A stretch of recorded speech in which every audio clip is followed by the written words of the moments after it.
Hello बच्चों, आज हम पीरियोडिक क्लासिफिकेशन ग्रेड 11th का चैप्टर है। इसके कुछ बहुत ही इंपॉर्टेंट पॉइंट्स देखने जा रहे हैं जो हम सबको पता होने चाहिए। तो देखो बच्चे, सबसे पहला पॉइंट, क्योंकि ये 10 का दम टॉपिक है, तो मुलिकन स्केल क्या होता है? मुलिकन स्केल जो है एक ऐसा स्केल है जिससे हम इलेक्ट्रोनेगेटिविटी को मेजर करते हैं और इसका सिंपल सा फॉर्मूला होता है electronegativity equals to ionisation energy 1 plus electron affinity 1/2। ठीक है।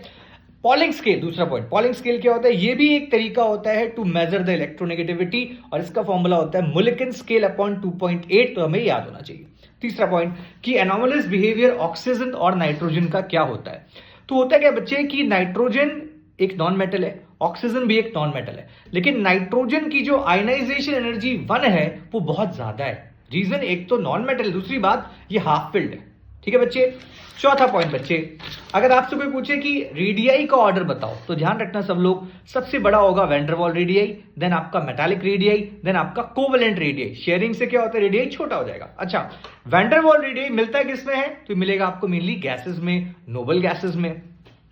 पांचवा पॉइंट, रिप्रेजेंटेटिव एलिमेंट्स क्या होते हैं? तो हम कहते हैं एस और पी ब्लॉक के एलिमेंट्स को हम लोग रिप्रेजेंटेटिव एलिमेंट्स कह सकते हैं। देन 6 पॉइंट, फिफ्थ पीरियड में टोटल कितने एलिमेंट्स हैं, इस पे सवाल बनता है।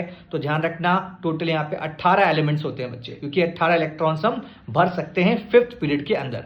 देन 7वां पॉइंट बच्चे, इनर ट्रांजिशन एलिमेंट क्या होता है? तो 4f और 5f मतलब लैंथेनॉइड्स एंड एक्टिनॉइड्स को हम ऑल टुगेदर कहते हैं इनर ट्रांजिशन एलिमेंट। 8वां पॉइंट, एका एल्युमिनियम और एका सिलिकन, जो आपको मेंडलीव साहब ने दिया था। एका एल्युमिनियम का मतलब होता है गैलियम और एका सिलिकन का मतलब होता है बच्चे जर्मेनियम।